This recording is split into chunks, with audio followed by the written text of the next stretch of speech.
వేదికను అలంకరించినటువంటి RD town planning and RD municipal administration గారికి తదితరులందరికీ ఇక్కడ వచ్చేసినటువంటి మన టౌన్ ప్లానింగ్ సిబ్బంది కావచ్చు, ప్లానింగ్ సెక్రటరీ కావచ్చు, అందరికీ నా నమస్కారంతో. నా పేరు Ramana Reddy, town planning officer, Erragonda municipality. For the past 1.5 years I am working there. So I have joined this organization, Director of Town Planning, in the year 1993. Just for sake I am telling. See, ఇక్కడ మనకి first ఒక building కట్టాలంటే ఖాళీ ప్లేస్లో building కట్టాలంటే ఏం చేస్తారు? ఒక లేఅవుట్ వేయాల్సిందే. లేఅవుట్ వేయాలి అంటే నేను I worked in the year 2018, 17-18 I think I worked under Y.V. Ramana garu as District Town and Country Planning Officer in Chittoor. For 1 year I worked there as a town planning assistant. So అక్కడ పని చేశాను కాబట్టి layouts గురించి just ఒక half an minute. So మనం building కట్టాలంటే layout వేయాలి, plot వేయాలి. సో ఆ లేఅవుట్ ఓనర్ 1.3 అయితే ఏదైనా DTCPO, 5 acres అయితే ఆర్డీ గారు, అబోవ్ అయితే ఏదైనా మనకి డైరెక్టర్ లెవెల్లో అలా ఉండేది అప్పట్లో. ఇప్పుడు ఎన్ని ఎకరాలైనా కూడా కమిషనర్ లెవెల్లో పర్మిషన్స్ అయితే ఇచ్చారు. నేను ఐ నాట్ డిఫరెన్షియేట్ నేను చెప్పడం లేదు. అప్పట్లో లేఅవుట్లో అప్రూవల్ కావాలి అంటే ఆ లేఅవుట్ ఓనర్ ఒక ఇంజనీర్ని పట్టుకొని అక్కడ ప్లాన్ వేయడం కానీ, తర్వాత ప్లాటింగ్ వేయడం కానీ, స్టోన్స్ అవి అన్ని నెంబర్ ఆఫ్ ప్లాట్స్ అవన్నీ వేయడం కానీ వాళ్ళు చేసి దానికి నామినల్ ఫీ ఏమన్నారో ఫీజు కట్టి అప్లై చేసిన తర్వాత దాని స్కూటినీకి ఈ DTCPO ఆఫీస్ నుంచి కానీ, ఆర్డీ ఆఫీస్ నుంచి కానీ, డైరెక్టర్ ఆఫీస్ నుంచి కానీ వాళ్ళు ఇన్స్పెక్షన్ చేసి ఒక టెంటేటివ్ అప్రూవల్ లాగా ఇచ్చేవాళ్ళు. ఫైనల్ అప్రూవల్ అనేది సెకండరీ. టెంటేటివ్ అప్రూవల్ ఇచ్చిన తర్వాత సర్టన్ పీరియడ్ టైం ఇస్తారు, నెలలో 2 నెలలు ఇస్తారు. ఆ పీరియడ్ లోపల వాళ్ళు ఏం చేయాలి? అక్కడ రోడ్స్ ఫార్మేషన్ చేయాలి, మినిమం 33 feet ఉండాలి, అప్పట్లో డ్రైన్స్ వేయాలి, తర్వాత అలాగే ఎలక్ట్రికల్ లైన్స్, కల్వర్ట్స్ ఇవన్నీ వేసి చూపించిన తర్వాతనే ఫైనల్ అప్రూవల్ లేఅవుట్ అనేది ఉండేది. ఇప్పుడు ఫర్ ఎగ్జాంపుల్ ఎర్రగొండ ఎక్సెల్ అంటే 31 అనాథరైజ్డ్ లేఅవుట్స్ ఐడెంటిఫైడ్. 31 కనబడినట్టు అవి ఇవి వెళ్దాం, ఇంకా 1-2 ఉండొచ్చు కంపచెట్లలో. సో ఈ 31 లేఅవుట్స్కి ఒక్క లేఅవుట్ ఓనర్ కూడా ముందుకు రాలేదు. పేపర్లో ఆడించాం, మనం మొత్తం అన్నీ చేస్తూనే ఉన్నాం డైలీ. ఈ విధంగా మైక్ పెట్టుకుని కూడా నేను నిలబడి చెప్పినటువంటి ప్లేసెస్ కూడా ఉన్నాయి. ఆర్టీసీ బస్ స్టాండ్ దగ్గర కొన్ని చోట్ల కూడా చెప్పడం జరిగింది. ఫ్లెక్సీలు అన్నీ వేసాం, పేపర్లు అన్నీ చెప్పాం. అయినా కూడా ఒక్క లేఅవుట్ ఓనర్ కూడా ఇది మేము వేసాము తప్పో ఒప్పో. ఇప్పుడు గవర్నమెంట్ LRS అనే స్కీమ్ పెట్టేసేసి రెగ్యులరైజేషన్ చేసుకోండి అని చెప్తా ఉంది. మేము అమ్మినటువంటి వాళ్ళు చాలా ఇబ్బంది పడుతూ ఉన్నారు, వాళ్ళ ప్లాన్ అప్రూవల్ రావడం లేదు. సో ఈ LRS కింద 10,000 రూపాయలు కట్టి వాళ్ళ ప్లాట్ ఎంకరేజ్ చేయండి, సో దట్ ప్లాన్ అప్రూవల్ చేసుకునేదానికి అవకాశం ఉంటుంది.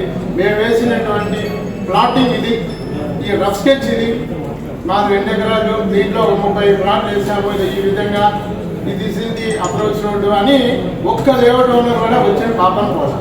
బట్ ఇక్కడ మేము 31లో 30 వరకు లేఅవుట్లు మేము అన్ని IPLPలు వేయడం జరిగింది. దాంట్లో 8 అప్రూవల్ ఇచ్చాము, మిగిలినవి కొంచెం ప్రాసెస్లో ఉన్నాయి. అంటే 30 లేఅవుట్లు వేయగలిగామంటే మా దగ్గర 9 మంది ప్లానింగ్ సెక్రటరీలలో 5 మందే ఉండేది. 5 మందిలో ఒకరిద్దరు లీవ్లో ఉంటారు, ఎప్పుడు ముగ్గురే. ఆ ముగ్గురు వాళ్ళు ఏం చేశారు? చాలా కష్టపడి, అంటే ఈ ప్లానింగ్ సెక్రటరీలు చాలా కష్టపడి గ్రౌండ్ మీదకి వెళ్ళి అవన్నీ మెజర్మెంట్స్ చేసి బయట పబ్లిక్ను కొంతమందిని బ్రోకర్స్ వాళ్ళని పట్టుకొని సో వాళ్ళు ఆ విధమైనటువంటి ఇన్ప్రిన్సిపల్ లేఅవుట్ వేసేదానికి దోహదపడ్డారు. So credit course planning secretaries ఇక్కడ.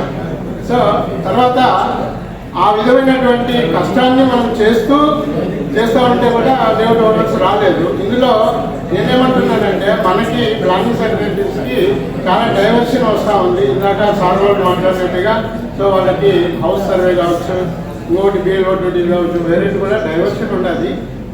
ఇక్కడ ఒక ఉదాహరణ నేను చెప్తాను. మన కుటుంబం అంటే మున్సిపాలిటీ కుటుంబం అంటే కమిషనర్ కింద ఎంతమంది ఉంటారు? ఒక టౌన్ ప్లానింగే కాకుండా రెవెన్యూ ఉంటుంది, శానిటరీ ఉంటుంది, ఇంజనీరింగ్ ఇన్ని ఉంటాయి. సో వీటిల్లో కష్టపడి రెవెన్యూ తీసుకొచ్చేది first town planning. Major amount revenue వచ్చేది టౌన్ ప్లానింగ్ ద్వారా వస్తుంది. తర్వాత వచ్చేసేసి శానిటేషన్ ఉంది, రెవెన్యూ ఉంది. శానిటేషన్ కూడా వాళ్ళు ఏదో ట్రైడ్ లైసెన్స్ తెస్తారు రెవెన్యూ వాళ్ళు. మన ఈ కుటుంబంలో అల్లుడు ఎవరంటే అల్లుడు హోదాలో ఉండేది రెవెన్యూ డిపార్ట్మెంట్, మన ఇంజనీరింగ్ డిపార్ట్మెంట్. వాళ్ళు మనం క్రోర్స్ తీసుకొని వస్తామంటే అది రోడ్స్ డ్రైన్స్ వాళ్ళు ఖర్చు పెడతా ఉంటారు.